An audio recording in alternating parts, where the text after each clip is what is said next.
All right. So we're here today with Breezo, a young entrepreneur. Yes, sir. Also a wonderful barber. You've been taking good care of me. Thank you, bro. Appreciate it. We're going to talk today about what it's like to be a young man trying to do good, make good decisions, and build a good business for yourself and your family. All right. Yes, sir. All right. So let's start today. Right. So from what I know about you, you grew up in Waukegan, you moved to Mundelein, and right now we're in Mundelein at Royal Fades Barber Shop. So tell me about that, right? So you grew up in Waukegan in Lake County, you now live in Mundelein. What was it like growing up in Waukegan? What brought you to Mundelein?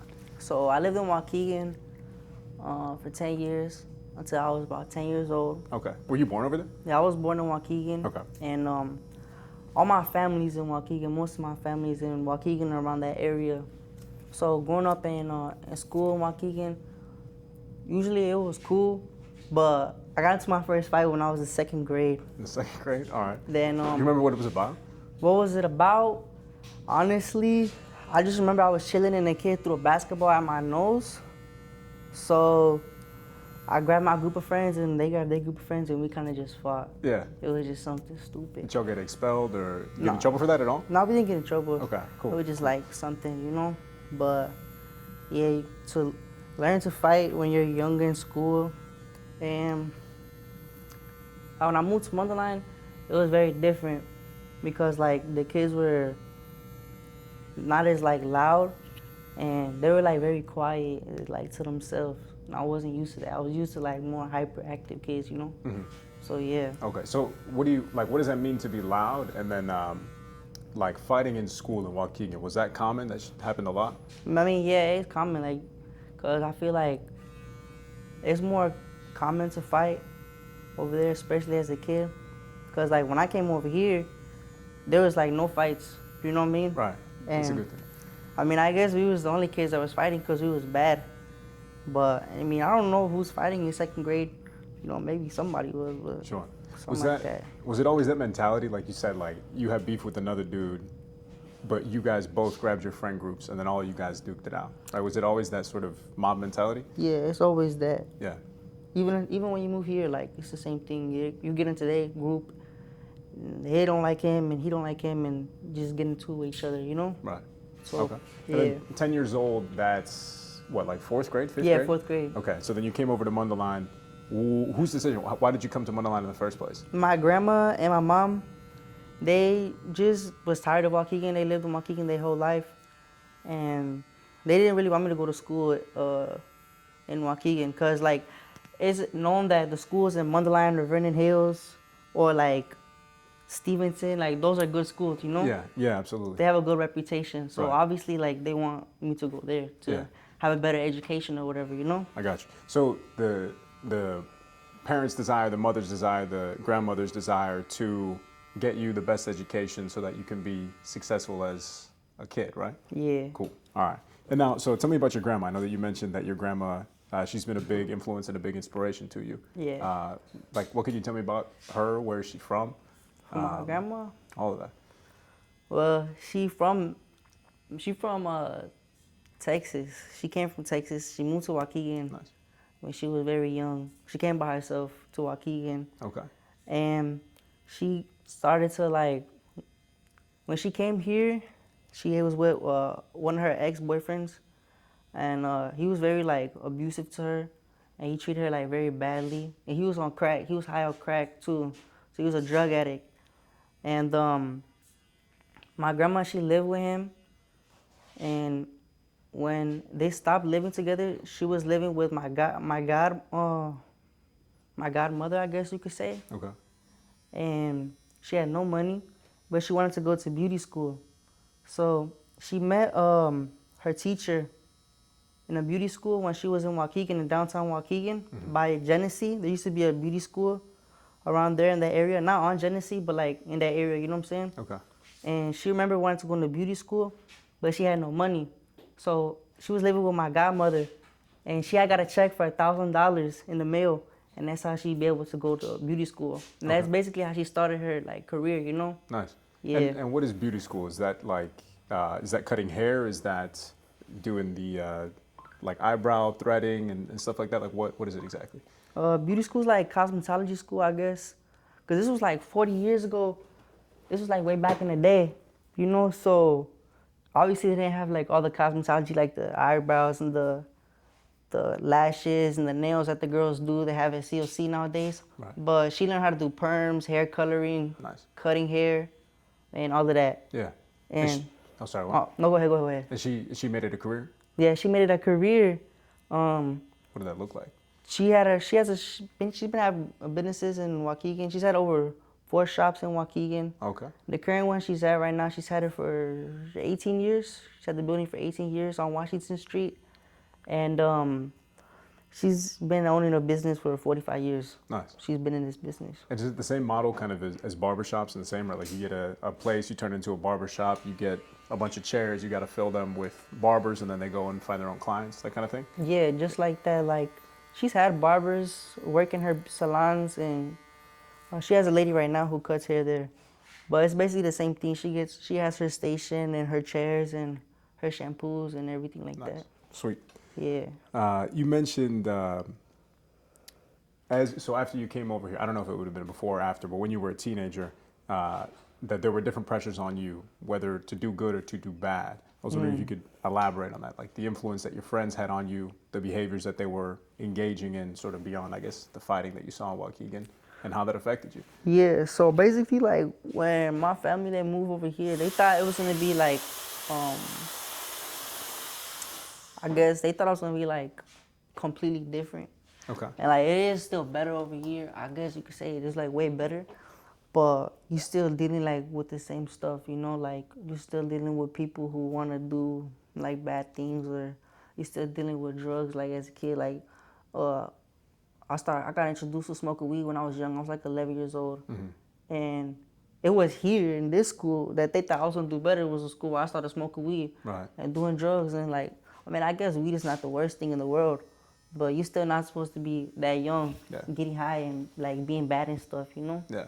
So like, yeah, it was a lot of pressure, and then like when you go into high school, it's more pressure. Like people want to be cool, they want to have guns, and they want to like do certain things. They want to be in gangs and stuff, you know. And like, oh, my homies, they hang out with these people, so maybe I want to be with them, but like it's not worth it, you know. Right. So that's pressure too. I got you. And so all of that came from just because of the people that you were friends with, right? They're doing those things, or they're friends with other people that are doing those things. So, I mean, humans want to be like the people that were around, right? So you think that's how it came to you eventually? Yeah, the people you're around they have a lot of impact on you, like, cause you think that shit's normal, but like once you get around other people and you see like how they acting, you see like that's not normal, like that's not acceptable to them, you know. Right. So like you thinking like one way, like it's cool, but you get around other people and like they look down upon people like that, like they think that they're stupid and like that they're not cool, you know. But like when you're a gangster, you think you're all that and shit, you know. Sure. So yeah. And so tell me about it. Like, I imagine as humans, we all kind of know what's good, what's bad. To do good things for other people is a good thing. To do bad things is not. But not everybody feels like that. But it seems like you, from a very young age, you sort of identify within yourself, you know, I do want to do this or I don't want to do this. And then that led you to have to make certain decisions, take a certain path, and then sort of figure that out for yourself. And I know that a lot of that is what drove you to doing what you do now, which is cutting hair. But can you tell me about that, sort of how you knew what it was that you did and didn't want to do, and then what led you into making these decisions, being a Yeah. barber, making music, those sorts of things? So like, I mean, what didn't, it just like didn't feel good to me, you know, like trying to like, I'm not a bad person, like I don't hurt people, you know. So I'm not gonna sit here and act like, oh, I'm gonna go hurt somebody. You know, every time I ever been into a fight with somebody, like always like tell them like, you know what, gang, like it's cool, like we can squash it, like I really don't have an issue with you, you know, like once we get into it, like it's over with, you know. But I feel like it's just not what you want to do. Especially like I'm 19, I never been to jail. Like and maybe most people you know, they'll be like, okay, you're 19, you never been to jail. Like, okay, it's not something to be proud of. Right. But like, bro, when all your friends have been to jail and like, yo, everybody you know, like it's just normal to you, you be like, damn, okay, so maybe it is normal to go through shit like that and to like go to jail, but it's not, cause you put yourself in that situation. You know, I feel like I got too much to lose to do something that's that's bad. Because one, I'm not a bad person. I don't hurt people. And two, I got too much to lose. Like, if I go to jail, I'm going to lose all my clients. They're going to go to other barbers. Yeah. You know, like this shop, when I come out, the boss is not going to treat me the same. He's not going to want to have me around. Yeah. You know what I mean? Like, my family paid $15,000 for me to go to school. Well, I want them to pay another $15,000 for my lawyer. Right. Because my dumbass couldn't make decisions, you know? Yeah. Like, my bad for cussing. But No, you're good. yeah, because I couldn't make decisions right. Like, nah. It's just not me. Just don't want to do bad. You know, I seen what doing bad does to you. Like, you go to jail and the world keeps moving. When you're in jail, nobody stops for you. So, it's not worth it. Yeah. And so I think that's interesting, right? A lot of what you said as to why you would want to avoid making bad decisions is because right now you have a lot to lose. But when you first started making those decisions, you didn't have those things, right? You had to choose to go to barber school. You had to choose all these different outlets. How did you know to make those decisions when you were younger? Is it just because you didn't feel like that's what you wanted to do? I didn't feel like, I just never felt like what I wanted to do. I mean, first of all, like, my family would not allow me to, like, if they knew I was out here gangbanging or, like, doing something bad like that, they would shut that shit down so quick. Mm-hmm. So, it's not worth it, but, like, when you're younger, I mean, I really didn't think I had, like, the future I was gonna have today. Like, 4 or 5 years ago, I honestly, like, I didn't think I was gonna become a barber.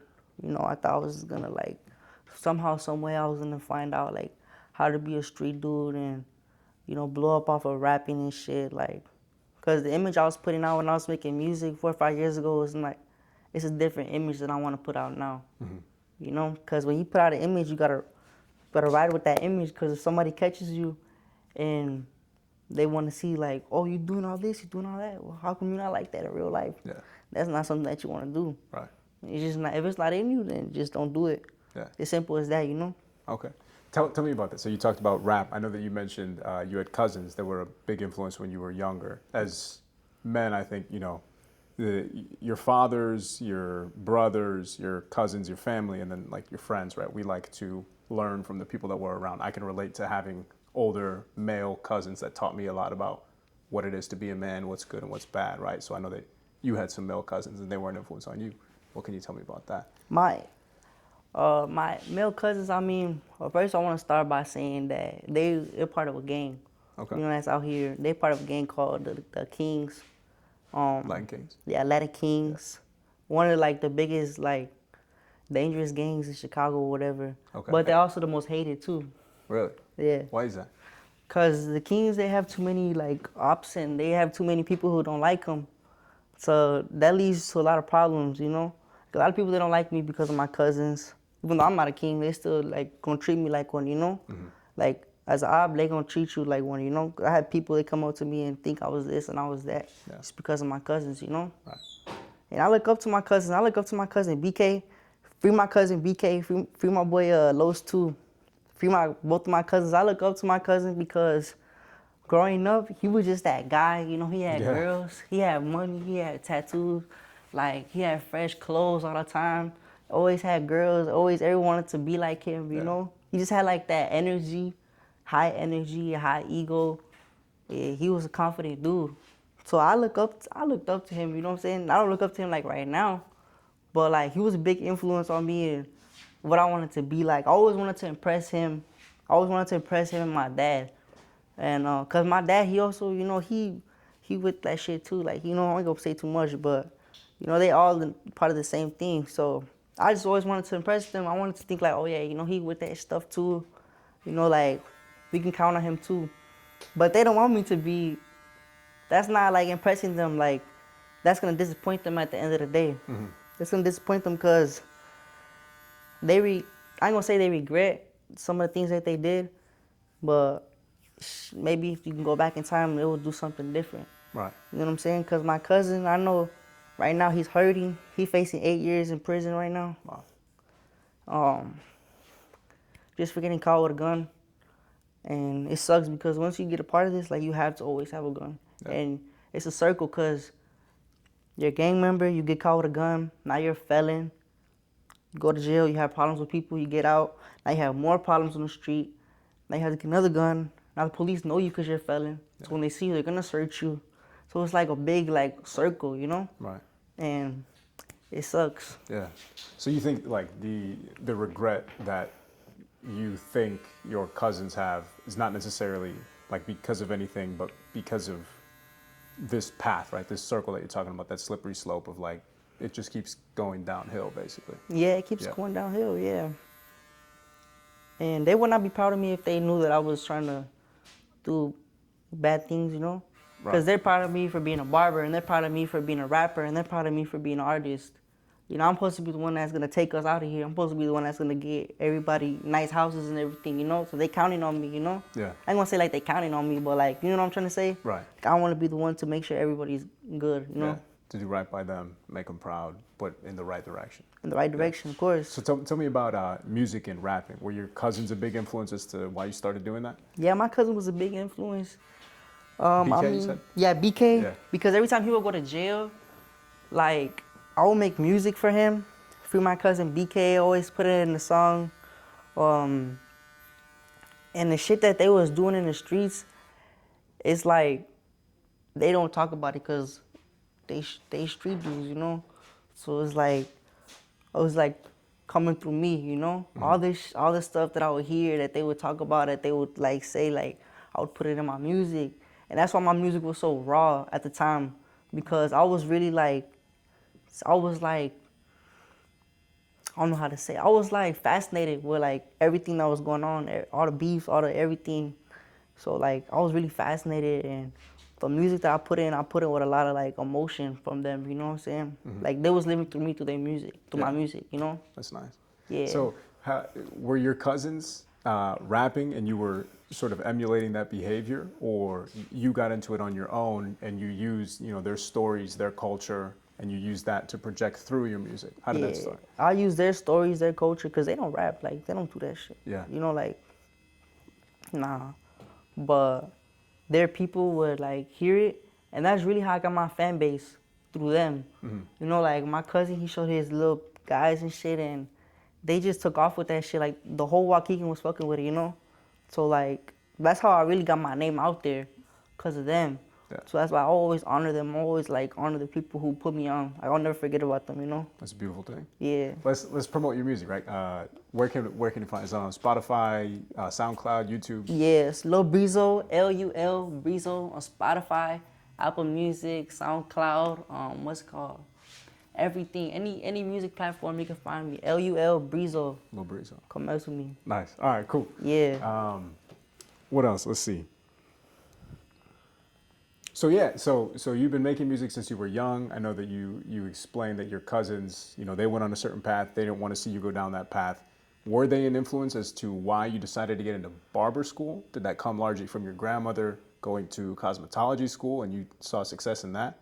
And like, was all of it just because you wanted to find a path for yourself that wasn't gangbanging or something that you perceived as negative? Yeah. Well, I would say kind of both. Like, yeah, I wanted to have my own path that was positive, because I want to show people, like, just because you doing bad when you're young, or you know, your mindset is like this when you're young, you can always, like, elevate yourself. You can always become a better person, and you can change, you know what I'm saying? My grandma is my biggest influence, because my grandma is a hustler. She's 72 years old. She's still in the beauty salon to this day doing hair. And she a hustler. I want to be like her, you know? She takes care of everybody. She takes care of my whole family. You know what I'm saying? Not my whole family, like, not everybody, you know, we ain't like that. But, like, she takes care of a lot of people, you know? Like, if they need something, she's going to be there. She's a real one. And I just want to carry on, like, her legacy, you know, of doing hair. Whether it is, like, men's haircuts, or if I do go down the route to do women's styling or whatever, like, I just want to, you know, make her proud of that, you know? That's a beautiful thing. Yeah. Do you know, was your grandmother born in Texas or where is she from for real? She was born in Mexico. Yeah. Which city? Man, I ain't gonna lie, they finna grill me for this one, but I think, I can't even remember. That's all right if you don't know. Okay, don't but she know. came to Texas and then to, Yeah, nice. man, I don't even know, bro. It's like Laredo. I think she's like Nuevo Laredo or something like that. Okay, which is Texas? That's like on the other side of In Mexico, Mexico. because like Gotcha. Laredo's in Oh, Texas, across. and then I think it's on the border on the other Gotcha. side. Okay. Yeah. Cool. Tell me about barber school. So the barber was going into barber school was influenced by your grandmother. You want to continue on that legacy of cutting hair, but also what you saw in her, right? Supporting a family, being a selfless woman, doing good things for people, right? And giving haircuts, that's a very necessary human thing, right? We need to groom ourselves and be stylish and look good, and to be able to do that for people, I think that's pretty rewarding. What made you decide to get into, what was it, a Waukegan barber school? Yeah, Marvelous Barber School in Waukegan. Marvelous. I mean, another thing too, like what I was really influenced by my cutting hair, so I live on top of the beauty salon. Okay. In Waukegan, the bottom of the apartment complex is a beauty salon, and the top is the thing. So I really live like in the barber shop in the beauty salon. So when I was in school in alternative school, I did not really like do none of the stuff. I didn't want to do the work in alternative school, and I was gonna graduate like that year was my end of my junior year, going to become a senior. And I was gonna graduate, and I would always watch like hair cutting videos. And one of the teachers, his name was Mr. Soto. He seen like I didn't care about the schoolwork, and I only cared about barbering. So he brought one of his friends named Edwin the Barber to my school. Yeah, shout out Edwin the Barber. Shout out Mr. Soto, and shout out Wallace Academy. Shout out to all of them. They brought the barber to the school, and one of the teachers, they I guess they volunteered for me to cut his hair. And he was teaching me how to cut hair. And then I took that and started doing it on my own. Nice. So he was a big help. And the alternative school, they actually got me to call the, what's it called? My bad. They got me to call the Waukegan school to set up like a consultation to start going there. So they pushed me, you know what I'm saying? Because at first I was worried and I was like, damn, I didn't know what I was going to do when I got out of school. But they helped me and they pushed me. So shout out to them. Yeah, that makes me very happy to have positive influences and role models like that in your life, especially ones that can take you from not caring about whatever you're doing to going into something that you do care about. It's a beautiful thing. Exactly. Tell me about what barber school was like, right? Like how long was the program? What would you do? And how were you taught to cut hair, basically? Well, barber school is like this, you see. We have stations like this, and we have our chairs. And the people, they would basically walk in, and the teacher, he would throw the haircut to whoever he thinks has the skill set for the haircut, you know? So the program is 1,500 hours, which took me around 11 months to complete. Okay. And now I'm going to show up as much as I could, but I took a couple of days off, you know? Right. So that's why it pushed me back. But 1,100 hours, and 350 of those 1,100 hours is supposed to be on book work. Okay. In order to pass the state board test. So it's a lot of things like chemicals, shaving, like perms, hair coloring. So it's a big like amount of studying too. It's not just cutting hair. So when people would come in, the teacher, he would do a little bit, then he would let you do a little bit, and he would just basically just sit there, watch, see like if you did anything wrong. But it was mostly hands-on. Yeah. Yeah. That's pretty cool. So it's not like traditional school where it's 4 years, you sit and lecture, then you get, homework and you got to write papers and stuff. It's more like on-the-job training, trial by fire. You're learning from observing people. You're getting hands-on practice and feedback. And it's like you're taking civilians off the streets that are getting like discounted haircuts, and you get to practice on them essentially. Yeah, not discounted, full price. But yeah. Nice. Yeah. Cool. Yeah, and like what would you say about that? I know you mentioned that the price has increased, but do you think that it's a good path, a good investment, a good way to use your time if the traditional route of school isn't the best thing for you? Yeah. I say traditional route of school, if the traditional route of school is not for everybody. Like some people, they don't want to go to college and they don't they just don't think that it's for them. And barbering school, it's not like you gotta learn a lot, but you do gotta apply yourself. If you want the license, you gotta learn, you gotta apply yourself. And I feel like it's definitely an investment. For what I paid $15,000 to go to school, it's definitely an investment. Because these are skills that I'm gonna have for the rest of my life. Yeah. And I could really cut hair anywhere, you know what I'm saying? As long as I have my Yeah. clippers and a chair and a person who's willing to get a haircut, I can make money anywhere. Even if like everything does go bad and like AI starts taking jobs, They're this not is a gonna job take- that's not gonna get Yeah, taken. Yeah. So That's awesome. yeah. So tell me about it. What does it look like, your life or any barber's life once they get out of barber school? You have the skills, you take a test, you're certified by the state. You basically can find any barbershop like this one. You get a chair. I bet you have to pay like a little bit of rent for the chair. But beyond that, you're building your own clients. You're making good relationships with people. It's like you're running your own business. You get them in the door. You do good work. You promote yourself. You advertise yourself. Is that sort of what it's like no matter where you go? Yeah. It's it can be scary at first, getting out of barber school, getting into a new shop because it's intimidating. There's a lot of people that you don't know.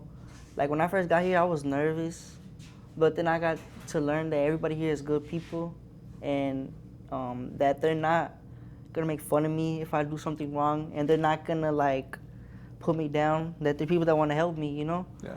So when you get out of school, it can be scary because not everybody's gonna succeed.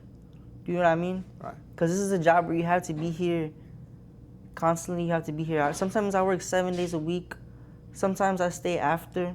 Like if I'm here and I'm ready to go home and somebody walks in, I'm not gonna let them go. Yeah. Sometimes you have to take them, and it's just like it depends how hungry you are. Cause I've known guys that we went to the same barber school, we got the same training, the same teacher, the same everything, but when they get out of school, they're not as successful. Some are more successful than me. Shout out to my boy Frank. Shout out to my boy Frank. You know that. Shout out some more successful than me, and some don't cut hair, and there's nothing wrong with that. But it's like it's how bad you want it. Right. Because if you're not here, you're not ready to take the haircuts, you're not ready to be professional, somebody else down the street is going to take them. Yeah. There's 4 barbershops where I'm at right now. And if you're not hungry, they're going to take your haircut, so be ready. So you think the thing that distinguishes between being successful or not finding as much success is that hunger, right? That willingness to do more, to push yourself, to take walk-in clients, to always go above and beyond, because no one wants a half-assed haircut, right? No. So always doing your best, always pushing yourself. And as a result, you get a positive outcome, right? Like you build relationships with people, they like what you do, so they want to come back. And then you have your clients that basically build your business. Yeah. Yeah, you want to build relationships with people.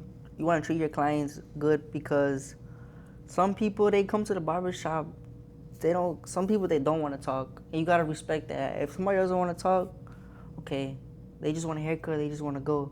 But some people, you talk, like me, I talk to you, or look what we're doing now. Yeah. Do you know what I mean? Yeah. This would have never happened if I would have never cut your hair. If I was silent the whole time that I was cutting your hair, this would never happen. Right. You know what I'm saying? So talk, if they give you a chance, try to get to know the person. Try to remember. If they tell you something, you remember, they come back, and you tell them, oh, bro, so how is this going? How's your kids this? How's your kids play? How's your kids, whatever they got going on? Yeah. They gonna remember that. They're gonna be like, damn, okay, bro, so you really, you know? Yeah. I deal with a lot of people, bro. Sometimes I see people that I've cut their hair, and I just don't even remember.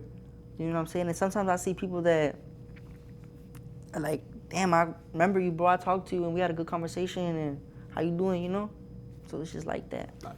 Good. And so now you are at the point you have an established business. I know you had some clients before, and then some bad shit happened, and now you're working on like building your clients back up. Yeah. But you're at the point that you're supporting yourself, you're making good income, you're building a business for yourself.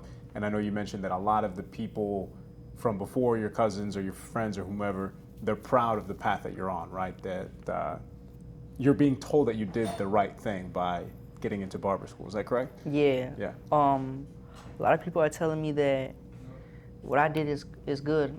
That they wish they could have did this shit Yeah. instead of being bad or instead of doing whatever they was doing back then. That they would have got into this. And I even got so many people who was like was doing too much, doing crazy shit back then, like asking me like, how can I get to barber school, and how can I do this? I helped one of my homies who was a gang member, an ex-gang member, get into barber school and change his life around. And if it wasn't for me helping my boy, telling him like, yo, gang, come to this school, do this, show up, get that man his 5,000, you're gonna change your life. And look, he graduated school yesterday. He's starting the barbershop tomorrow. Shout out to my boy Tricks. You already know that. Right. So, yeah, I mean, and he was a real crash out, and he changed his life, and he's getting praised too. Right. They want to see you do good. They don't want, like, some people want to put you down, but some people want to see you do good because it's motivation for them too. So, yeah, beautiful. Exactly. I love that. Now, tell me, I know we've talked about it a little bit, but tell me what it's like to be a young barber, right? So you mentioned you're 19. The objective is to build as big of a business as you can, have as many clients as you can. You pick your schedule, but you're still sort of at the whim of, what people need and when they need it and stuff, but you also got to take care of yourself. Mm-hmm. What is it like to be a young barber, and what do you want to do with it? Where do you want to go from here? Well, being a young barber, I mean, I would say most of us, majority of us start off young, around this age or around like 21 or 20, But being a young barber is good because you want to build yourself up to get that clientele. Like by the time I'm 21 years old, I'm going to be already booked out and I'm already have a lot of things going for me. And also like being a barber is not something that you want to do forever. Mm-hmm. You don't want to be 45 cutting hair and your back hurt and your neck hurt and all this. You want to boss up and have your own shop and have your own people working for you and, getting your bills paid off of them and you taking care of everything. Don't be lazy, but still, this is not something you want to do forever. But I want to take off with this. I want to do competitions, do like crazy designs, competitions, and I want to make more videos. I feel like that's probably my favorite thing to do as being a young barber because like you can make a lot of content, even funny content, and you can blow up off of that. And when you're young, you got energy. You got energy to meet people. You got energy to like interact with people. Cause sometimes some people they old, they got their stuff going on. They baby mama or they girls stressing them out. They don't really want to talk to the customer. They just want to get them in and get them out.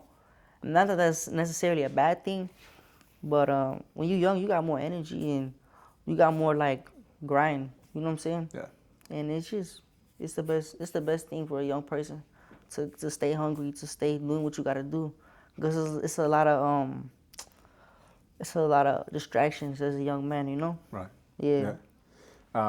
Beyond being a barber, I know that you have some other passions, one of them being tattooing, right? And that's something that you're looking to get into further and expanding upon. What can you tell me about that? Yeah, so tattooing, that's another thing. I also feel like they tie in together.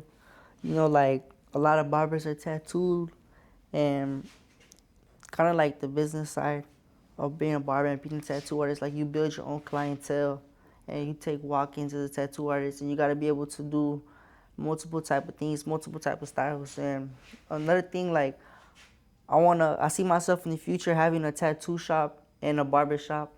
That's something that I see in the future. My goal is to have it like by the time I'm like 23 or 24, which is like 4 or 5 years from now. Yeah. So I think I can do it. Nice. Have a tattoo shop, barber shop. But I love tattoos because it's like doing a good haircut times 100. Like you see a tattoo that you love and it's permanent. Yeah. And people, they love tattoos right now, Yeah. So it's a good thing to do. And it's very like scary too sometimes, but it's cool, Just because of the fact that it's permanent and that's going to sit with that person for their life, basically? Yeah, it's permanent. One little mess up, one little thing that's wrong, and it's scary because people can hate you if you mess up their tattoo, Yeah. Yeah. Imagine. Tattoos, your inspiration for that, was that also your cousin seeing those people around you that were cool, they were covered in tats? Is that sort of the influence for the style? Well, Not really, cause they don't really have tattoos like that. But I say more like my influence for tattoos is the art. Like this tattoo that I have on my chest is a big like I love art like this, Yeah, you know? And that's beautiful. That looks really well. appreciate it, bro. Appreciate it. And like I love the art. I really do tattoos like for the love of the game, just because I love them and like I just love the fact of something that I put on somebody is gonna be on them forever. And tattoos, they're very inspirational right now because I feel like right now they're at their highest in popularity. Like every time you go on your phone, you see tattoos, and I don't know, it's just very influential, you know, right now. Right. That's how I Cool. feel. And then, so beyond that, right? You're a young entrepreneur. You've chosen a good path for yourself. You're able to support yourself, take care of your family, do good things, and you're proud of what you've done. What else do you want for your future? Do you want to live in a certain place? Do you want a family? Do you want a wife? Do you want kids? What do you see for yourself in your future? Well, on my future, I want to be definitely like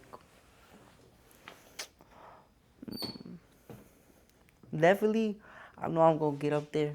Like I'm not sure if it's gonna be through my barbering or through my music or through like my tattooing, but I know somehow, some way that I'm gonna get up there. You know, like famous and stuff. Because it's always been like my dream to be like, you know, like not like an influencer, but like, you know, kind of like a rapper, like famous, all of that. So that's my goal. I mean, I'm not gonna stop until I reach it. You know what I mean?